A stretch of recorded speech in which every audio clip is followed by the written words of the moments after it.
Innal hamdalillah wassalatu wassalamu ala rasulillah. Assalamu alaikum wa rahmatullahi ta'ala wa barakatuhu. Allah Ta'alaga şükürçülük bolsun. Peygamberimiz Muhammed sallallahu aleyhi ve sellem'ga salavat jana salamlar bolsun. Bugünkü öte turgan temamız ayal zatı. Ayal zatı jönündө bolmokçu. Ben bölüp bolsa dagı ötkөнгө hareket kılalı. Allah Teala Kur'an'da bunday degen. Bismillahirrahmanirrahim. Ali İmran suresinin 14. ayetinde. Bismillahirrahmanirrahim. Zuyyina linnâsi hubbu'ş-şehevâti minen-nisâ'i vel-benîne vel-qanâtir. Sadakallahul azim. Adamlarga öte qoz қатары берилди, қооздук қатары берилди. Көңүл каалаган нерселерди жакшы көрүп, азырылып кетүү, ошондой эле аял затына берилип кетүү, ошондой эле бала чакага берилип кетүү. Бүгүнкү күндө кээ бирлер ушунун азабында тартып атпайбы? Мисалы, аялына өтө берилип кеткендиктен ата энесинин урмат сыйы, бир туугандарынын урмат сыйы, кейде колуна аманат катары берилген иштери дагы кандайдыр бир деңгээлде аялынын тизгинине өтүп калышы, байкап атабыз. Кээ бири бар балдарына азабынан иштеп аткан эл алдындагы аманат иши, ошолордон дагы азабын тартып аткандар бар. Баласына жакшы көрүп баласына болгон жакшы көрүү сезими бул жактагы абийир, ыйман, адеп ахлак, адал арам деген нерседен өйдө болуп, басып кетип туруп, анан кийин балдарынын каалаганын жасай бергенде аталар жок эмес, бар, көрүп атабыз.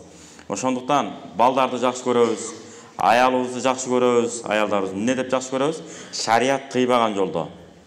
Мисалы, адамдын абийирин төгүп кое турган, адал арамга адал жакка түрсө мейли, арам жакка түтүп кое турган жактарда эмне дейбиз? Алтыным, берекем, сени жакшы көрөм, бирок шариятта муну арам дейт да деп. Же болбосо эртеңки күнү абийирибиз төгүлүп калат. Кой, мындай арам нерселерге барбай эле коелу деп. Кесе эле эмне кылыш керек? Токтотуш керек. Мына ошондуктан аял затын жөнүндө сиздерге айтып берели дедик. Башка аятта келет. Аял киши Бисмиллахиррахманиррахим. المال والبنين زينة الحياة الدنيا. Мал байлык жана бала чака. Бул жерде бала чаканы жөнүндө айтып атат. Мал байлык жана бала чака бул дүйнөнүн кооздугу деген да аят бар. Эгерде ошону өз орду менен колдоно билсек, мисалы сизге Кудай Таалам байлыкты бердиби, зекетин бергенди билиңиз. Бала чаканы бердиби, демек аталык статусуңузду пайдаланыңыздагы убагында кетирип албаңыз. Ибнул Араби айткандай, балдарды сорттой жүрбөш керек. Сен мээң деле жетпей, сен менен кеңешпейм, турнары. О, тетиги менен кеңешем деп, ортоңку баласы менен же кичи баласы менен кеңешип, калган диштирип коет. Ал мээси жетеби, жетпейби, кеңешип кое бериңиз. Бара-бара көрө көсөм, сүйлөй чечен болосун дегенде, бара-бара көрөт, тажрыйба алат. Кээ бир балдар болот экен, 40ка барганда, 50ге барганда, же болбосо атасынан ажырагандан кийин анан эсине келет экен. Атам ушинтип, байкайсыздарбы? Өзүңүздөр деле айтып каласыздар го, үйдө бала чакаңар турабы? Бала чакаңыздарга. Атам ушинтип айтаар эле, чоң атам ушинтип айтаар эле деп айтып калабыз го. Ошонун баары балага сиңбейт дей берет экенбиз, бирок сиңе берет экен, акырын. Кээ бир балдар болот экен, атанын айтаар замат шарт инип кетет экен. Эми алар башка экен. Ошол сыяктуу баланын ар кандай жолдору болот экен, баягы тарбиялоонун. Кээ бирин ошо кеч барып сиңет да, эмне үчүн? Атасына таянып алат экен да биротоло. Таянып алганын себебинен. Ошондуктан айла жок, эмне кылат? Ата деген алтын экен, чепкен, чоң бир байлык. Ошонун баардыгын туура кабыл алып, эмне кылыш керек экен?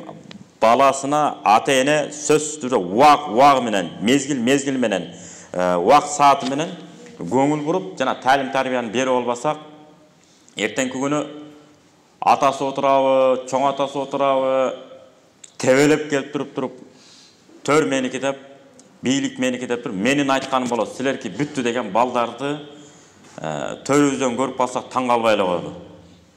Анткени башында айтып, ошон үчүн кыргыз күйгөнүнөн айтканда, мисал келтирип, кул кутурса өтүгү менен төргө өтөт дептир. Кул кутурса өтүгү менен төргө өтөт. Меники мен бийлейм бул жерди деп. Анан оозуна келген оттоп башталат экен ошол жерден. Ошондуктан дайыма дини талим тарбия укмуштан бул.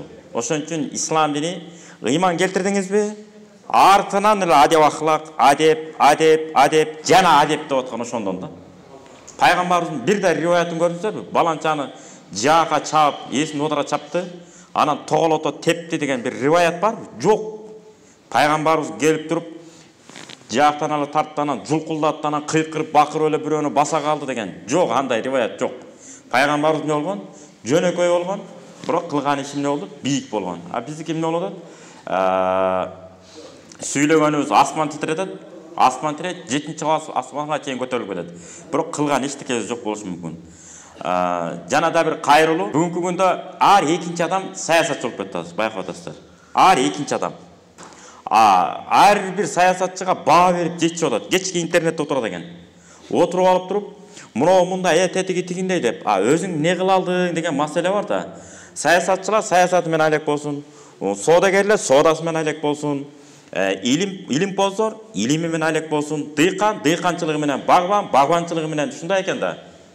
Анан ошондуктан ар бир нерсени карап атканда этиятташ керек экен. Ошол эле учурда мамлекет болгондон кийин сөз саясат болот экен. Саясатсыз мамлекет болбойт экен. Ошол өзүнүн ээлери эмне кылсын? Талкуулашып, бир талаштан тактык жаралат дегендей, өздөрүнчө бир жакшы пикирге келе турган. Кантип эле алар бардыгы эле акмак болуп кетсин. Бар, Кудайдан корккондору бар, ушу элиме ушу зыяным жеткирип албасам экен дегендери бар. Ошол ишин кыла берсин. Бул мындай болот да. Мисалы мен мединисте окуган эмесмин.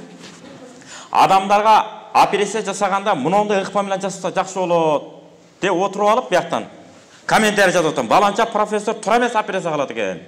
Операцияны андай эмес, минтип жасаш керек. Эртең менен саат 9-да эмес, саат 7-де башташ керек операцияны. Ошондо организм мындай болот экен, тигиндей болот. Болбосо мен медицинанын мысын окуган эмесмин. Мисалда. Ошол сыяктуу ар бир адам өзүнүн иши менен алектенсе, биринчиден нерсиңиз кетпейт, ден соолугуңуз кетпейт, убактыңыз кетпейт. Ар ким өзүнүн оокаты менен секин алек боло беришибиз керек, жана алдыга жыла беришибиз керек. Айтпесе кыйын болуп кетти туугандар. Бүт түгөл ушунда. Анткени адамдар бир нерсени жаман дей берсе, периштелер амин дейт, ошол кабыл болуп калат туугандар. Кабыл болуп калат. Анан бүт аркага кетебиз, асмалтайыбыз чыгат. Ошого Пайгамбар Мухаммад алейхиссаламдын сахих хадиси бар. Достоверный мындайча айтканда. Бекемделген. Топ-туура хадис бар. Сак-саламат оору сыркоодон. Ошондой хадис бар. Ал хадис мындай. Бир адамды Алла Таала чынчыл деп жаратып койбойт. Ал адам төрөлгөндөн кийин ата-энесинин тарбиясынын негизинде да мындай хадис бул. Эмне кылат? Дайыма чын сүйлөй берет, адамдар менен мамиле кылганда да чын мамиле кылат, сүйлөшкөндө да чын сөздөр менен мамиле кылат. Ким болбосун ар бир ишинде чындык жана акыйкат менен. Ошентип жүрө бергендиктен элдин баары муну дейт, баланча адам десе, ал адам чынчыл, калп айтпайт, алдабайт, өзүнүн кызыкчылыгын койбойт, дайыма чынчыл тарапта болот, чындык жакта, акыйкат жакта. Ошенте бергендиктен периштелер амин дей берет. Анан жараткан Алла Тааланын тагдырына дейт, мөөр басат. Бул адам сыддык, чынчыл деген мөөр басылат дейт. Эми экинчи багыты, бир адам калпычы деп төрөлгөнгө чейин эле тагдырына мөөр басылып калбайт дейт. Ал адам калп айта берет, айтып отуруп, калпычыдан өтүп барып туруп, аферист деген докторлукту жактайт экен. Ушундай аферисттер бар го, билесиздер го? Таланттуу, алда өзүнчө талант экен да. Адамды калп айтып атканын билип туруп алданып каласыз. Байкайсыздарбы, кээ калп айтып атат, билип атасыз. Бирок алдап атканын билип алданып каласыз. Бооруңуз ачыганданбы, же уялганыңызданбы чыгылып, бирдеме болуп алданып каласыз. Ошондо эле алдайт. Ошентип алдамчылыкка мындай такшалып калгандан кийин эмгек сиңирет мындайча айтканда. Бир айылга, же областка, же Кыргызстан боюнча, мамлекет боюнча, калпычылык боюнча эмгек сиңиргенден кийин элдин баары эмне дейт? Бул калпычы дейт. Ушундай калпычы дегендиктен ал адам акырында эмне болот? Элдин баары калпычы деп билип калганда периштелер омин дейт. Анан кийин Алла Тааланын тагдырына мөөр басылат дейт. Не деген мөөр? Калпычы деген. Бул пайгамбардын сахих хадиси. Эч жакка алып бара албайсыз муну. Ошондуктан көр таквалар болуп атпайбы? Тияка, бияка деп эле. Бүт шариатты мындай акыл менен чечилбейт бул. Шариатта эмне болот десе, демек ал болот. Аркасында пайдасы бар, сооп бар. Кайсы нерсени болбойт десе, демек ал болбойт. Аткарбай койсоңуз, демек тыйылып калсаңыз, дагы сооп аласыз. Наранда дагы пайдасы бар. Мисалы чочконун эти арамбы? Арам, бол, бүттү. Эмнеге арам?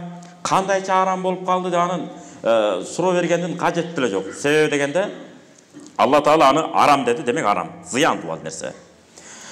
Мына ошондуктан аял заты бала чака менен алектениш керек экен, талим тарбиясы менен. Ал эми биз үй бүлө болгон камкордугубуз менен алектенишибиз керек. Ошондуктан Алла пайгамбар Мухаммад алейхиссалам хадисте митет. Муттафакун алей, имам Бухари, имам Муслим риваят кылган. Ма таракту ба'ди фитнатан хия адарру ала риджали минан ниса. Эркектерге аял затынан өткөн зыяндуу бир сыноо калтырган жокмун дейт пайгамбарыбыз. Биз аялдар менен көп сыналат экенбиз. Жана айттык го сөздүн башында. Аялым деп отуруп, кээде достордон айрылып калабыз. Аялым деп отуруп, ата-энеден ажырап калабыз. Эң негизгиси өгүз өлбөсүн, араба сынбасын дегендей, аялды да орду менен пайдаланыш керек. Жана мындай талим тарбиясын бериш керек, жашаш керек. Ошол эле учурда ата-энебиздин сый урматы дагы өзүнүн ордунда кетиш керек. Бул өзүбүздөн кетет. Апам былжырай берет, атам дей берет. Хоп деп кой бер деп кой. Ошонун айынан болду, мен хоп деп кой. Мындай атабыз былжырай берет да, анан баягы бала чакасын чоңойтуп, чолчойткондон кийин аял киши анан баштайт экен өнөрүн.